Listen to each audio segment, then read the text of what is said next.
Hello, my name is Dante Renee, and welcome to the 10 Room Bizarro YouTube page. This is the page where I talk about films that I believe need to be talked about more. Tonight's movie is 1973's Sinner, The Secret Diary of a Nymphomaniac by Jess Franco.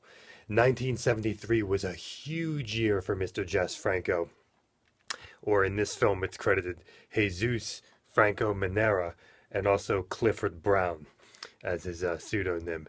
It says Linda loves her work and her work is love. This is put out by Mondo Macabre right there, or Macabro right there.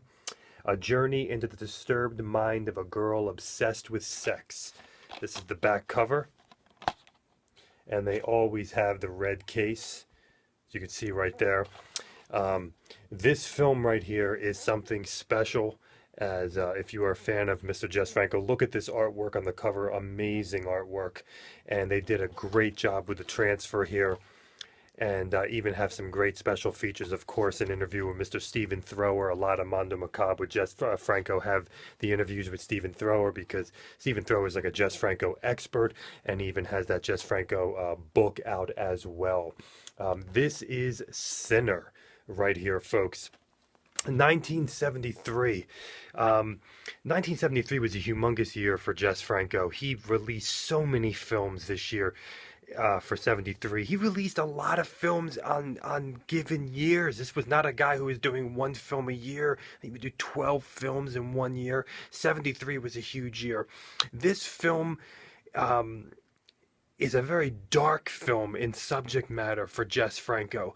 Almost could be along the lines of kind of those dark exploitation films from the 70s and early 80s, dealing with like street hustlers and prostitution and drugs, kind of, that kind of vibe, but through the Jess Franco filter, through the Jess Franco machine, and in his own way, and a lot more unique, a lot more exciting as well. This film is told in very unique ways through the present starting the film and then backtracking to see how you led up to that present.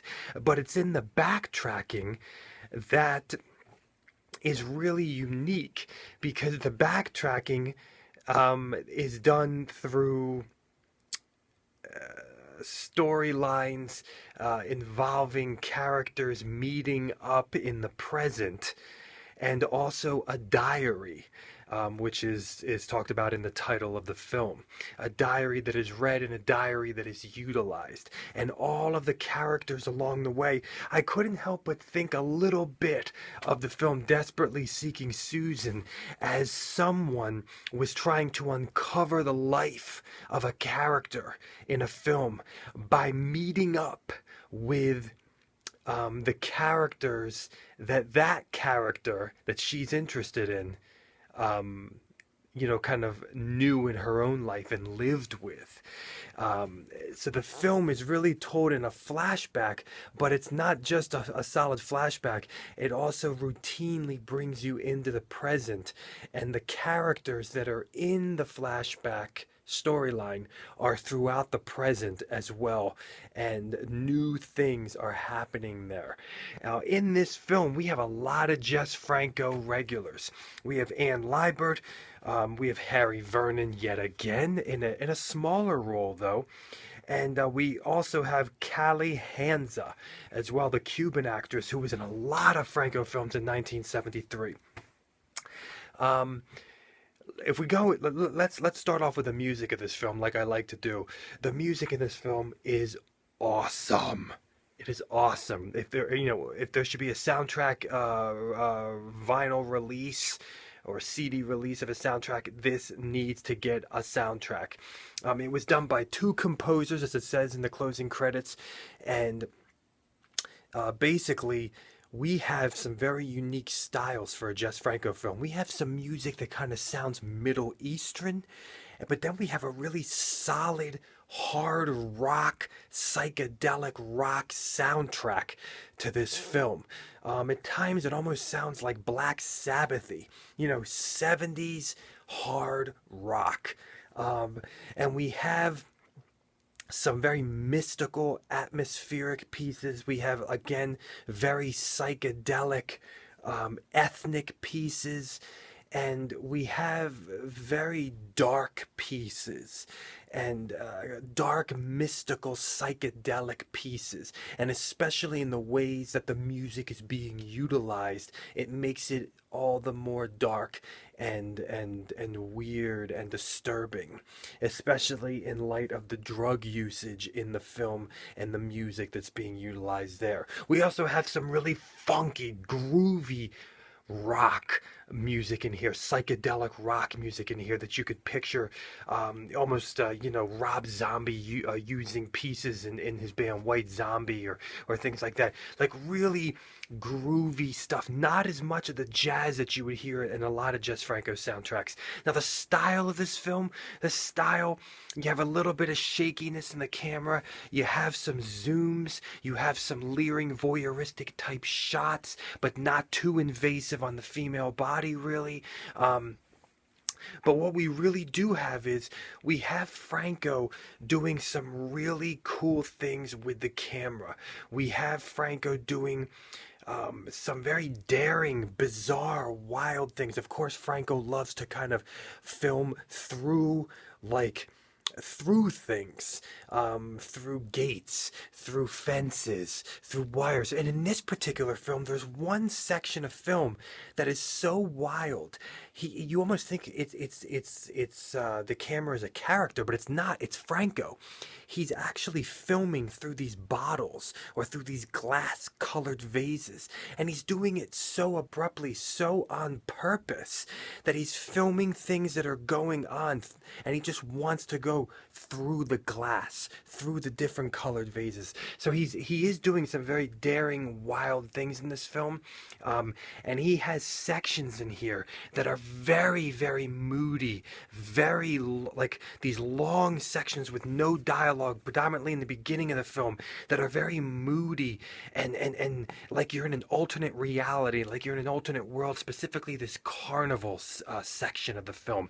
And the way the Ferris wheel is filmed is very, very haunting and disturbing and dark because of what's happening on the Ferris wheel as well. But if you have any fears of Ferris wheels, my gosh, this Ferris wheel is scary.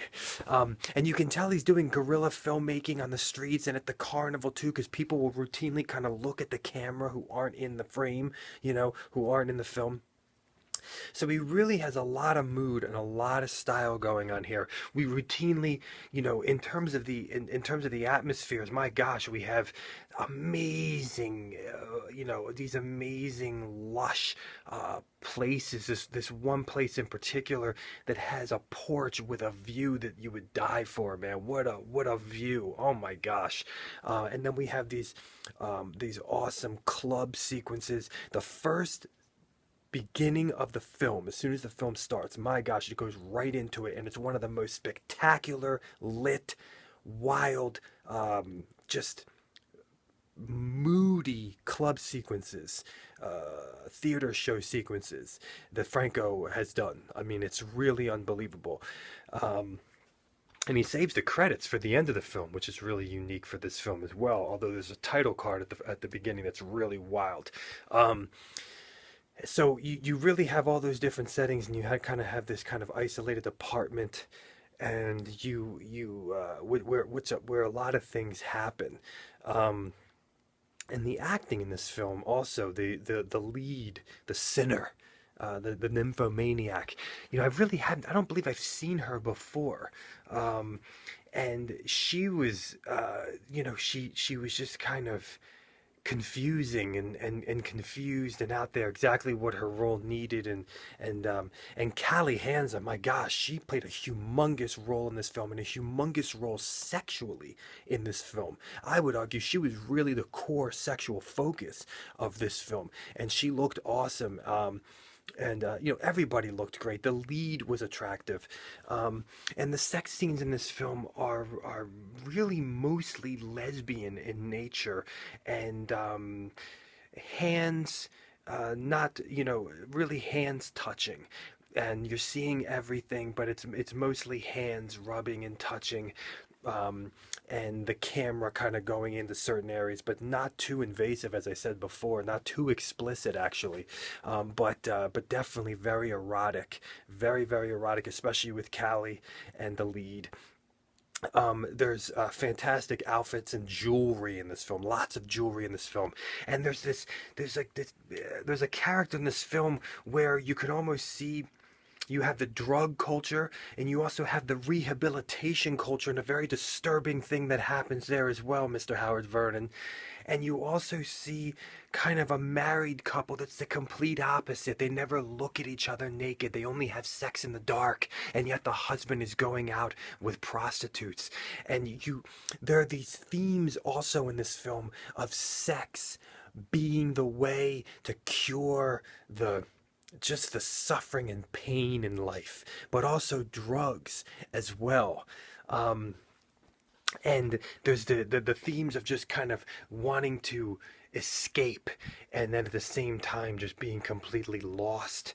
And there is something that there's a section of the film that happens in the beginning, and this massive twist happens in the beginning, and then a really cool end to the film that is really a middle finger in many ways. And I don't want to get too specific on there. This film is filled with really explicit dialogue also. Oh my gosh, very sexual explicit dialogue that deals with the diary entries of this nymphomaniac. And is she just a nymphomaniac? I mean, there's voyeurism in here. There's voyeurism, there's photography, as you think of Jess Franco filming this movie. And it's a complicated film, and it's a complicated, dark, mystical film. And I just keep thinking about that apartment in the film that's used a lot, with Callie Hansa and the lead, and then this other wife of this man. There are some twists, and you'll discover some things. This is Sinner, The Secret Diary of a Nymphomaniac by Mondo Macabre, 1973, Jess Franco. Thank you so much for watching the 10 Room Bazaar YouTube page, where I talk about movies that need to be talked about more. And please check out my own films, my own personal films, at youtube.com/poopy diarrhea. You can pick this film up. It's still in print, good price on Amazon or Diabolic DVD or anywhere else. Sinner, 1973. Have a good night.